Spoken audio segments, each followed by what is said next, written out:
Tonight, the issues and the controversy.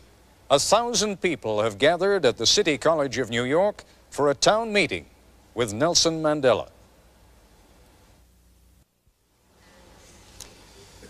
Mr. Mandela, you're participating in what is a very old and honorable American tradition, the town meeting. And rather than waste any time with my questions, if they don't ask you good ones, I promise I will try to.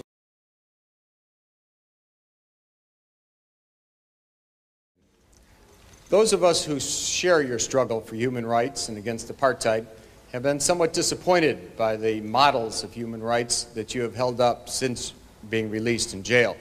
You've met over the last 6 months 3 times with Yasser Arafat. Are these your models of leaders of human rights? And if so, would you want a Gaddafi or an Arafat or a Castro to be a future president of South Africa? One of the mistakes which some political analysts make is to think that their enemies should be our enemies.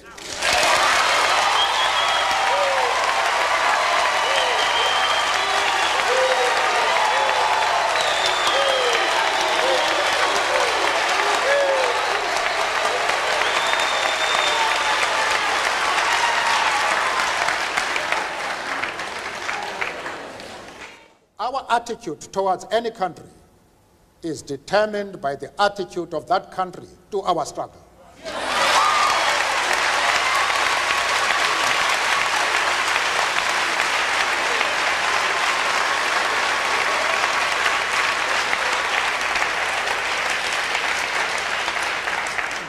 Yasser Arafat, Colonel Gaddafi, Fidel Castro support our struggle to the hilt.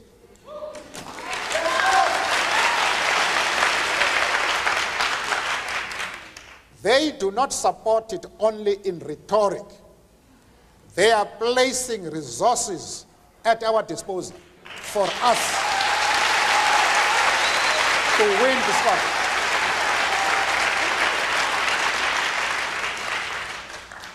That is the position. Mr. Mandela, as I mentioned to you before the program, we also have some distinguished guests sitting behind us, one of whom, Mr. Henry Sigmund, together with 2 other Jewish leaders, came to Geneva to visit with you precisely because they were so concerned not only by the kind of thing that you just said before the break with regard to Yasser Arafat, with regard to Libya's Colonel Gaddafi, but also because of the support that you seemed at different times to give to the PLO. I would like to ask Mr. Sigmund to stand now for a moment and pose whatever question he would like directly to you. Mr. Sigmund? I think I would be dishonest if I did not express profound disappointment with the answer that Mr. Mandela gave to the previous question, because it suggests a certain degree of amorality. As far as Yasser Arafat is concerned, I explained to Mr. Sigmund that we identify with the PLO because just like ourselves, they are fighting for the right of self-determination.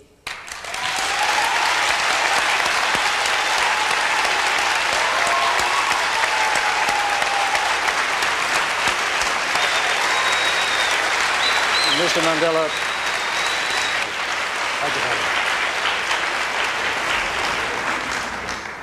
we have ripped through the first part of this broadcast extraordinarily quickly. There are still a number of issues that we have to take up with Mr. Mandela, not the least of them being sanctions by the United States against South Africa. We will continue with that in the Nightline segment of this broadcast. Just a quick break now. We'll be back. And we are back once again at the City College of New York with Nelson Mandela. And Mr. Mandela, we have just heard a number of the things that you said in our hour between 10 o'clock and 11 o'clock this evening. Some controversial things, not the kinds of things necessarily that a very political man says. If you were very political, you might have been more concerned about not alienating some people in this country who have it within their hands, within their power, either to continue sanctions against South Africa or to raise those sanctions, to lift them. Why were you not a little more political? Perhaps we're too accustomed to politicians in this country. I do not understand what you mean. Perhaps if you clarify what you are referring to, I may be in a position to comment. What I'm saying is that in this country, for example, there has been for many years a close alliance between the Jewish population and the black population in the civil rights struggle. There is likely to be a rather negative reaction to some of the things that you have said. That reaction could very well cause people to call up their congressmen, their senators, and say, go ahead, lift the sanctions. Why not? After all, President de Klerk is doing a great deal against apartheid. Only today, in fact, his number 2 man, Gerrit Viljoen, said that the government perceives itself in South Africa as being part of the anti-apartheid struggle.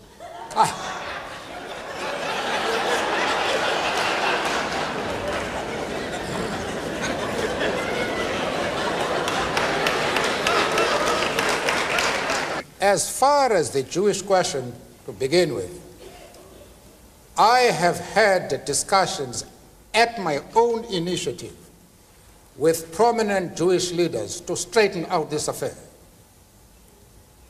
Amongst the people I saw was Mrs. Helen Suzman, who has been an MP in our country for more than 30 years. There was Mr. Mazens, who has been a judge in Lesotho, Botswana, and the old Rhodesia. There was the chief rabbi of Johannesburg. There was Professor Katz from the University of Witwatersrand, and an eminent community leader in South Africa. We discussed this question and all misunderstanding was cleared, the question of Yasser Arafat and the PLO. I have also discussed the question with the Jewish leaders in the USA and very top people like Mr. Sigmund. We reached an agreement on this question and we saw eye to eye. Now, I don't know where your concern arises. The Jewish leaders themselves are able to determine their own affairs. Nobody else is entitled to say that the Jewish leaders are going to be concerned about your stand. Because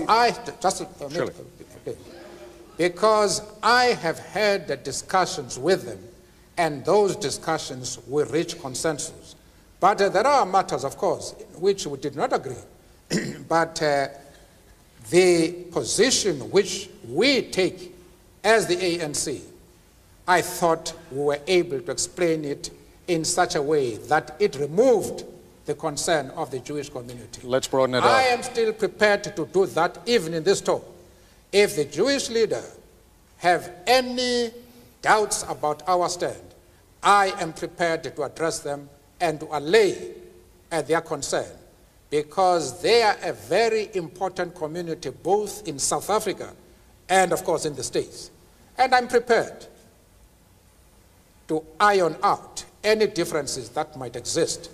But they must know what our stand is.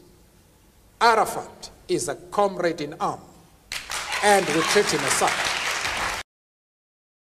We have many Jews, members of the Jewish community in our struggle, and they have occupied very top positions.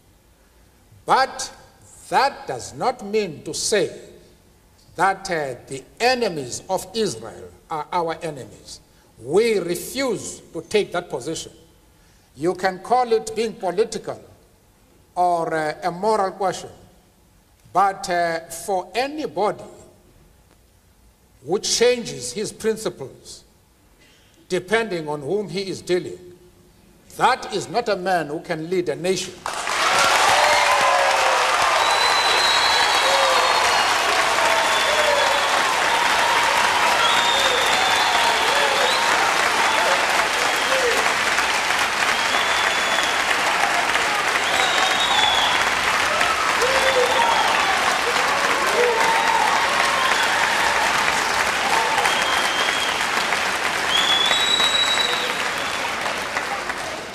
Apparently, Mr. Koppel, you have not listened to my argument. If you have done so, then you have not been serious in examining it. I have replied to one of our friends here that I have refused to be drawn into the differences that exist between various communities inside the USA. You have not commented that I am going to offend anybody by refusing to involve myself in the internal affairs of the USA. of the USA.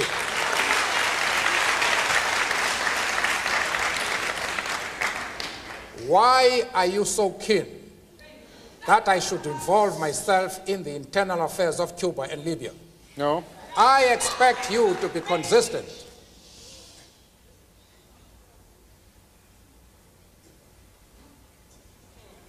I don't know if I have paralyzed you. No.